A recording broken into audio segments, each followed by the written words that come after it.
Assalamualaikum warahmatullahi wabarakatuh. Perkenalkan, nama saya Fataila Yoga Herisa dari Prodi TPHD NRP 5822314359.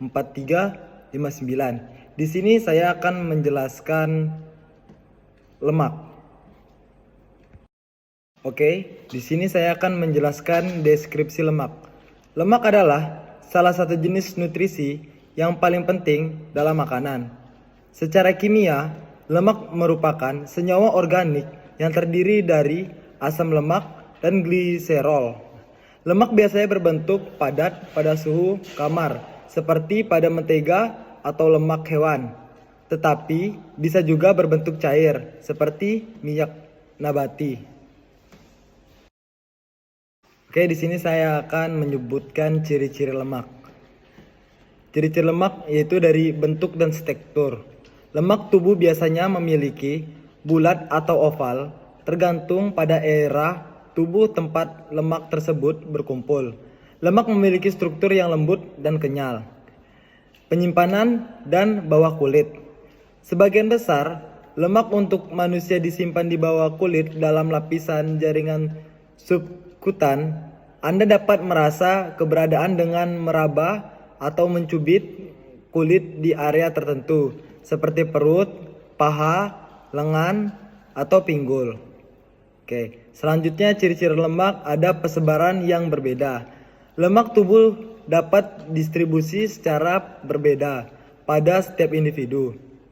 Beberapa orang mungkin memiliki lemak yang lebih banyak terkumpul di area perut, yaitu disebut dengan lemak visceral. Sedangkan yang lain mungkin lebih cenderung mengumpulkan lemak di paha, pinggul, atau lengan. Oke, selanjutnya ciri-ciri lemak yaitu ada perlindungan termal. Lemak berfungsi sebagai isolasi termal bagi tubuh. Lemak bertindak sebagai lapisan pelindung yang membantu menjaga suhu tubuh agar tetap stabil. Oke, selanjutnya ciri-ciri lemak yaitu ada penyimpanan energi. Lemak adalah sumber energi yang penting dalam tubuh. Saat tubuh membutuhkan energi tambahan, lemak akan dipecahkan menjadi asam lemak dan digunakan sebagai bahan bakar untuk aktivitas fisik dan fungsi tubuh lainnya. Oke, yang terakhir ciri-ciri lemak ada hormon. Lemak juga memainkan peran dalam produksi hormon. Sel-sel lemak menghasilkan hormon adipokina yang terlibat dalam regulasi berat badan, metabolisme, dan fungsi organ lainnya. Oke, selanjutnya di sini saya akan menyebutkan struktur lemak. Struktur lemak ada asam lemak. Asam lemak adalah komponen utama dalam struktur lemak. Yang kedua ada gliserol. Gliserol juga dikenal sebagai gliserin, adalah molekul yang terdiri dari 3 gugus alkohol. Selanjutnya ada ikatan ester. Molekul-molekul asam lemak terlihat pada gliserol melalui ikatan ester. Selanjutnya ada struktur trigliserida. Struktur trigliserida, bentuk paling umum dari lemak adalah trigliserida. Selanjutnya ada bentuk dan wujud. Lemak dapat berbentuk padat atau cair, tergantung pada suhu, lingkungan, dan komposisi. Oke, selanjutnya di sini saya akan menjelaskan sifat fisiko-kimia lemak. Yang pertama ada kejenuhan. Kejenuhan lemak merujutkan pada jumlah ikatan tunggal atau rangkap dalam rantai asam lemak yang membentuk lemak tersebut. Yang kedua ada titik leleh. Titik leleh adalah suhu di mana lemak padat berubah menjadi lemak cair. Selanjutnya ada kelarutan. Lemak tidak larut dalam air karena sifat hidrofobik, yaitu tidak suka air dari rantai asam lemak. Yang keempat ada densitas. Lemak memiliki densitas yang lebih rendah daripada air. Oleh karena itu, lemak akan mengapung di atas air. Selanjutnya ada oksidasi. Lemak rentan terhadap oksidasi yang dapat menyebabkan ketinggian. Selanjutnya ada nilai kalori. Lemak merupakan sumber energi yang sangat padat. Selanjutnya di sini saya akan menjelaskan klasifikasi lemak. Klasifikasi lemak. Lemak dapat diklasifikasi berdasarkan beberapa faktor termasuk asal, struktur, kimianya, dan sifat fisik-kimianya. Berikut adalah beberapa klasifikasi umum lemak. Berdasarkan asal, lemak hewan, misalnya lemak yang berasal dari daging, susu, dan lemak babi.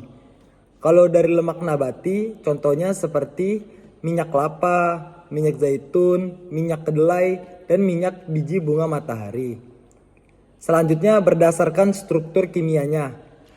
Lemak jenuh, lemak ini biasanya padat pada suhu kamar dan ditentukan dalam produk hewani seperti daging, mentega, dan keju. Lemak tidak jenuh. Lemak ini biasanya cair pada suhu kamar dan ditemukan dalam minyak nabati seperti minyak zaitun, minyak jagung, dan minyak biji bunga matahari. Selanjutnya ada lemak trans. Lemak ini dibentuk melalui hidrogen yang mengubah minyak dan menjadi padat. Lemak trans sering ditemukan dalam makanan olahan dan makanan cepat saji. Oke, selanjutnya metode uji lemak. Ada beberapa metode uji yang dapat digunakan untuk menganalisis kandungan lemak dalam suatu sampel. Berikut adalah beberapa metode umum yang sering digunakan.